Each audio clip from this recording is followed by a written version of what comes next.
Hey, Mike Kahn here. I am excited to be with you today as we kick off Economic Development Week here in wherever you happen to be watching this. Now, I want to share one post with you today.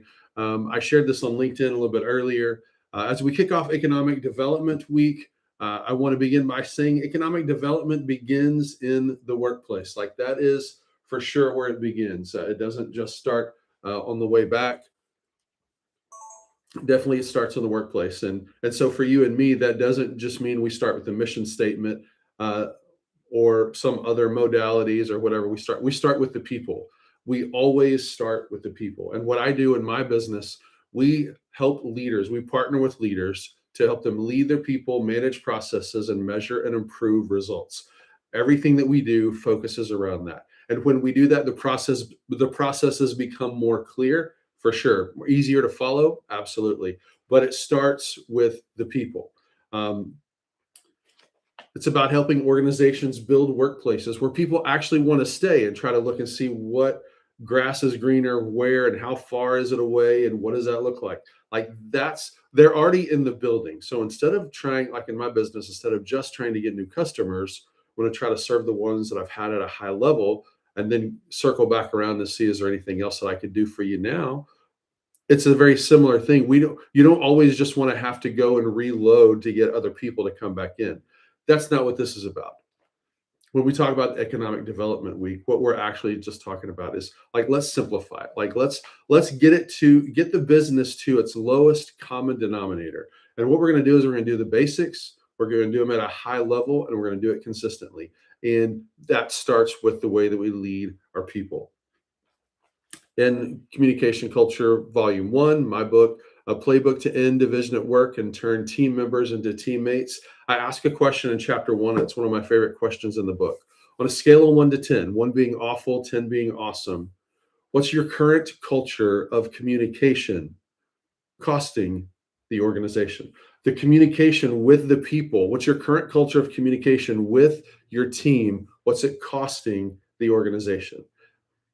Because it's costing you in people, it's costing you in morale, it's costing in profits, it's costing in production, it's costing in results, it's costing in several different ways. But a lot of times, what we do is we just run to the thing that we want to talk about, and the bottom line results, which certainly the bottom line is important for us today. Though I want to shift the focus, I want to shift the thinking because really the superpower is in retention.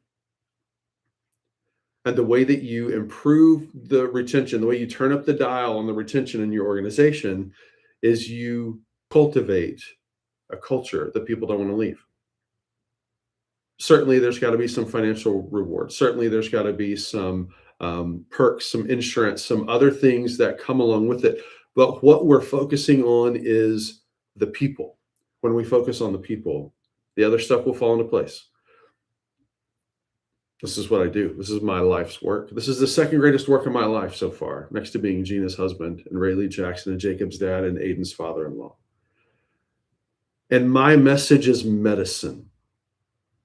And it's medicine for you, the people who lead people. Most of the time, it's in our blind spot. We're thinking about what we've got to do, what we've got to get done. How do we boost the numbers? How do we turn this up? Lots of things that are very, very important. It starts with the people.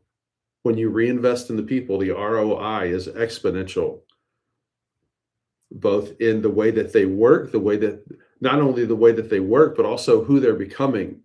And this next level you're going to unlock as they continue to grow. Retention is the key for economic development. But you don't retain people by telling them they're not going anywhere. You retain people by showing them how valuable that they are to you. And if you're anything like me, you've had opportunities and you've messed that up in the past. And so today's a new day. It's a new opportunity for you to be encouraging, to be inviting, to leverage the 8 E's of leading people. You focus on the expectations. You set the right expectations. You draw from their experience. You have their experience in mind. You encourage them at every turn. You equip them and you train them and you help them know not only what you expect, but but this is how we do it. And then they do it with excellence. And then you have some evaluations. Certainly, you do that. Then you run some experiments instead of saying, hey, we're going to try this for a while. We're not just going to do it, we're going to try it. We're going to do it and do it really well for a while.